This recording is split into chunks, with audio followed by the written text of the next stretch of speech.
Hi hello and welcome to PGTRB English. இன்னைக்கு நம்ம சேனல்ல பார்க்க போற poem Byzantium by William Butler Yeats. ஈட்ஸ்னு படிச்சிருப்போம், but actual pronunciation is Yeats. Alright, so why Byzantium? Byzantium is an ancient Greek city. ரொம்ப ஃபேமஸான ancient Greek city தான் பைசாண்டியம். ஏன் எவ்வளவோ ஏன்ஷியன்ட் சிட்டிஸ் இருந்தும் பைசாண்டியத்தை கரெக்டாக சூஸ் பண்ணியிருக்கிறாரு அப்படின்றத ஃபர்ஸ்ட் பார்க்கலாம். Byzantium was famous especially for its art and architecture. And இந்த போயத்தில் ஆர்ட் எவ்வளோ சிக்னிஃபிகண்டான விஷயம், எவ்வளோ அழிவே இல்லாத ஒரு விஷயம் அப்படின்றத பற்றி பேசியிருக்கிறாரு. So he chose Byzantium. And இது ஃபர்ஸ்ட் போயம் கிடையாது, இது சீக்வல் தான். எதுக்கு அப்படின்னா Sailing to Byzantiumனு ஒரு போயம் எழுதியிருக்கிறாரு. 1926 Sailing to Byzantiumன்ற போயம் எழுதியிருக்கிறாரு.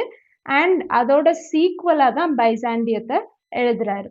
So it was a gap of 4 years between the two poems. Byzantium poems அப்படின்னாலே இந்த ரெண்டு போயம்ஸ் தான், Sailing to Byzantium and Byzantium. இந்த ரெண்டு போயத்துக்கும் நடுவில் 4 years டிஃப்ரென்ஸ் இருக்குன்னு சொன்னேன் இல்லையா? அந்த 4 yearsல இவருக்கு மால்டா ஃபீவர்னு ஒரு ஃபீவர் வருது. அதனால அவர் நிறைய ஃபிசிக்கலாகவும் இன்டலெக்சுவலாகவும் மென்டலாகவும் நிறைய சேஞ்ச் ஆகுறாரு. அந்த சேஞ்ச், அந்த மெச்சூரிட்டி இந்த பைசாண்டியம் போயம்ல ரொம்ப எவிடெண்ட்டாக தெரியுது. இப்போ நம்ம ஃபர்ஸ்ட் ஸ்டான்ஸாக்குள்ளே போகலாம். ஃபர்ஸ்ட் ஸ்டான்ஸால நைட் வியூ ஆஃப் பைசாண்டியம் எப்படி இருக்கு அப்படின்னு கொடுத்துருக்குறாங்க. Unpurged images அப்படின்னா human activity basically, and recedes disappear. So night டைமில் என்ன ஆகுது அப்படின்னா ஹியூமன் ஆக்டிவிட்டி, அதாவது அன்பர்ஜ்ட் இமேஜஸ் டிஸப்பியர் ஆகுது. So the drunken soldiers of the எம்பரரோட சோல்ஜர்ஸ்லாம் என்ன பண்ணுறாங்க, குடிச்சிட்டு அவங்க போய் தூங்க போயிடுறாங்க. த கிரேட் கத்தீட்ரலோட காங் சவுண்ட் கேட்குறப்ப நைட் வாக்கர்ஸ்னால் ப்ராஸ்டிடியூட்ஸ், அவங்களோட சவுண்ட் அண்ட் நைட்டோட sound like howling of a டாகாக இருக்கலாம், any other sound associated with night, எல்லாமே ரிசீட் ஆயிடுது அப்படின்னு சொல்கிறாங்க.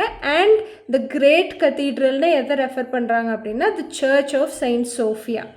இப்போயும் இருக்குது, பட் இப்போ அது ஒரு மாஸ்காக இருக்குது, not a church anymore. First ஸ்டான்ஸாகவே 2 பார்ட்டாக பிரிக்கலாம். அண்ட் ஃபர்ஸ்ட் பார்ட்டில் இந்த சொசைட்டியோட கல்ச்சுரல் அண்ட் சோஷியல் வேல்யூஸ் எவ்வளோ டீக்ரேட் ஆகிட்டுருக்கு அப்படின்றத பார்த்து அவர் டிஸப்பாயின்மெண்ட்டை வெளிப்படுத்துகிறாரு.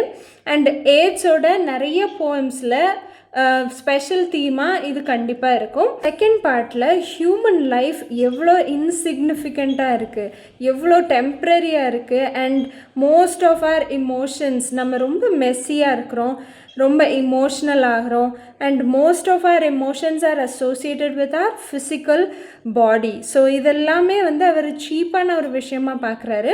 காம்ப்ளெக்சிட்டிஸ்னால் நம்ம எவ்வளோ மெஸ்ஸியாக கேயோட்டிக்காக இருக்கோம் அப்படின்றத மென்ஷன் பண்ணுது.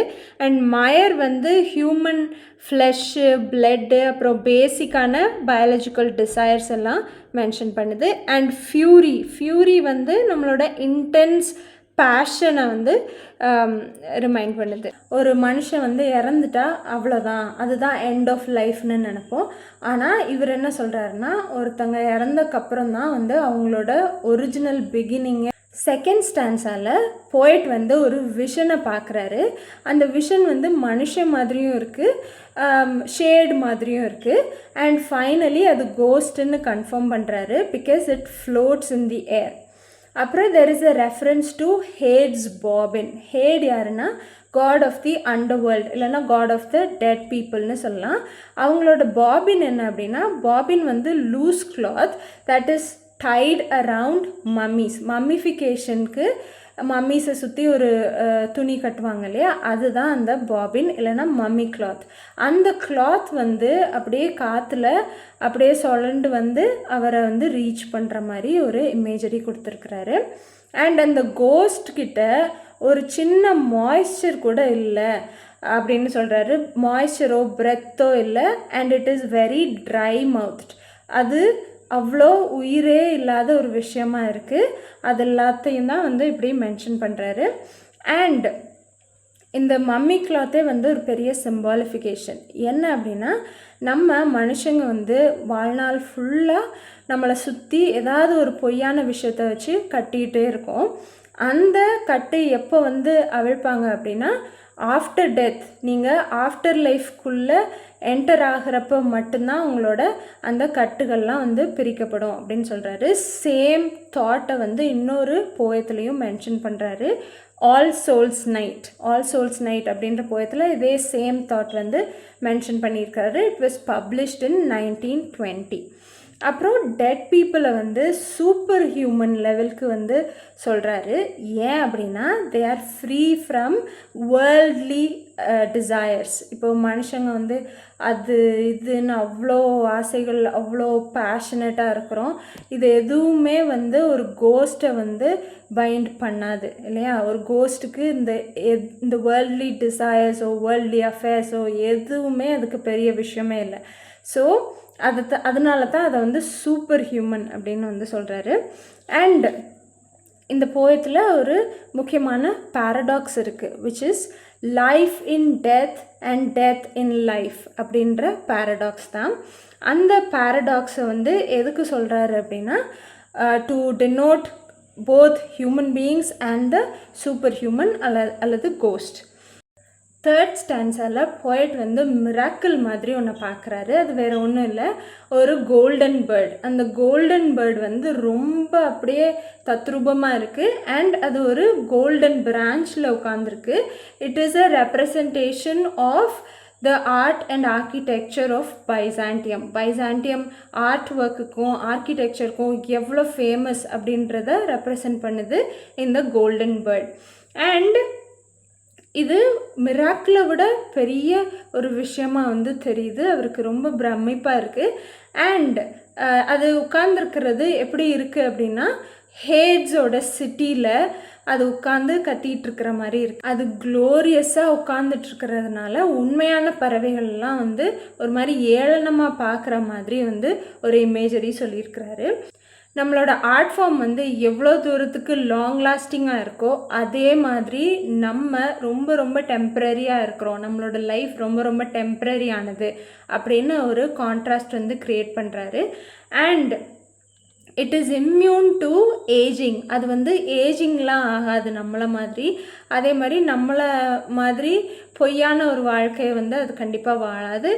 அண்ட் நம்ம மேன்மேடாக அது செய்யப்பட்டிருந்தாலும் இது ஹியூமன் எக்ஸிஸ்டன்ஸ்க்கே ஒரு ரீசன் கொடுக்குது அப்படின்னு சொல்லி தேர்ட் ஸ்டான்ஸாவை முடிக்கிறார். ஃபோர்த் ஸ்டான்ஸாவில் ஒரு மிஸ்டிக்கல் ஃபயர் ஒன்று வந்து எரிஞ்சிட்ருக்கு எம்பரரோட பேவ்மெண்ட்டில்.